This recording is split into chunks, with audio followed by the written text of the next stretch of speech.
Nous allons voir aujourd'hui la forme échelonnée d'une matrice. Commençons par la définition suivante. Une matrice rectangulaire est dite sous forme échelonnée si le nombre de zéros précédant la première entrée non nulle, qui est le pivot, de chaque ligne croît de ligne en ligne jusqu'à n'avoir possiblement que des lignes de zéros. Prenons un premier exemple. On va vérifier ensemble si cette matrice est sous forme échelonnée. Le premier élément non nul dans la première ligne de cette matrice est égal à moins 3.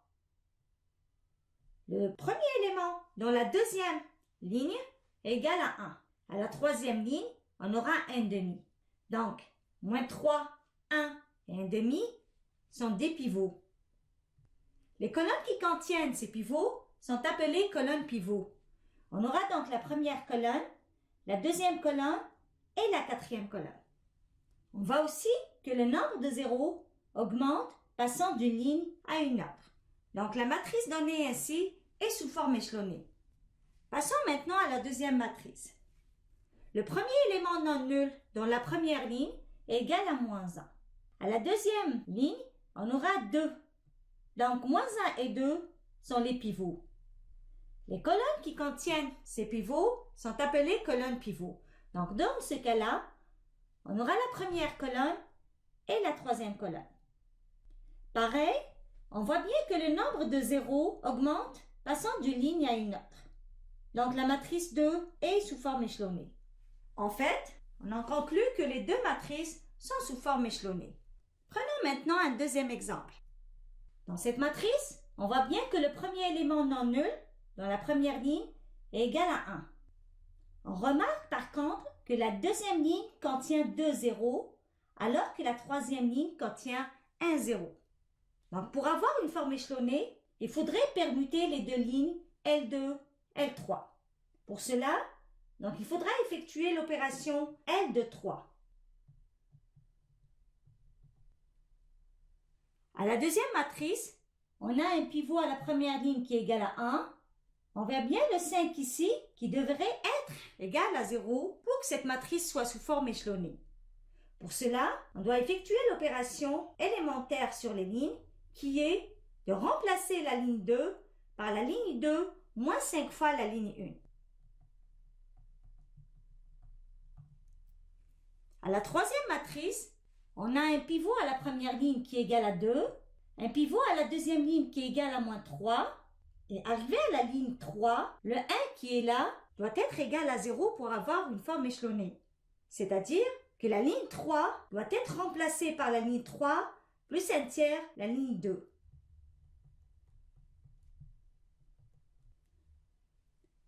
Ainsi, ces trois matrices ne sont pas échelonnées.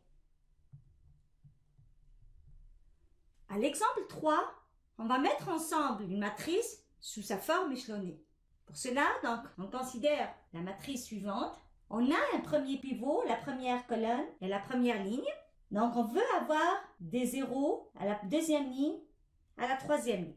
Pour cela, on commence d'abord par l'opération élémentaire L de 1 de moins 1. C'est-à-dire que la ligne 2 va être remplacée par la ligne 2 moins la ligne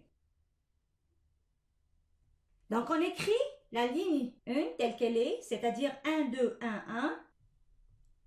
Et la ligne 2 va être remplacée dans ce cas-là par la ligne 2 moins la ligne 1.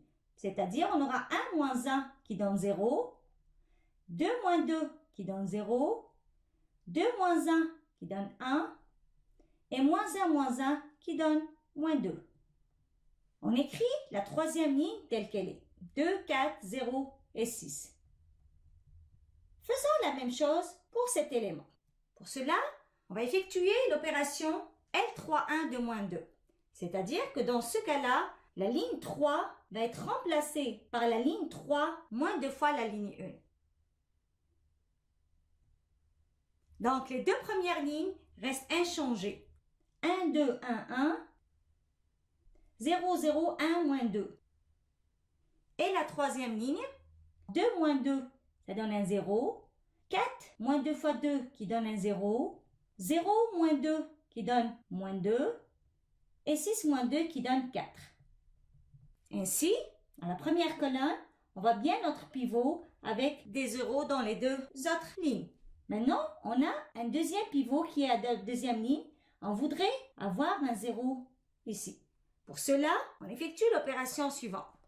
L3,2 de 2, c'est-à-dire que la ligne 3 va être remplacée par la ligne 3 plus 2 fois la ligne 2. Donc, on écrit les deux premières lignes. 1, 2, 1, 1. 0, 0, 1, moins 2. Et à la troisième ligne, on aura L3 plus 2, L2. Donc 0 plus 2 fois 0, ça donne 0. 0 plus 2 fois 0, ça donne 0. Moins 2 plus 2, ça donne 0. Et 4 moins 4, ça donne 0. Donc on a un pivot ici, à la première ligne. Un pivot à la deuxième ligne. Et on remarque ici que le nombre de zéros augmente passant de la ligne 2 à la ligne 3. Donc la forme qu'on obtient est une forme échelonnée.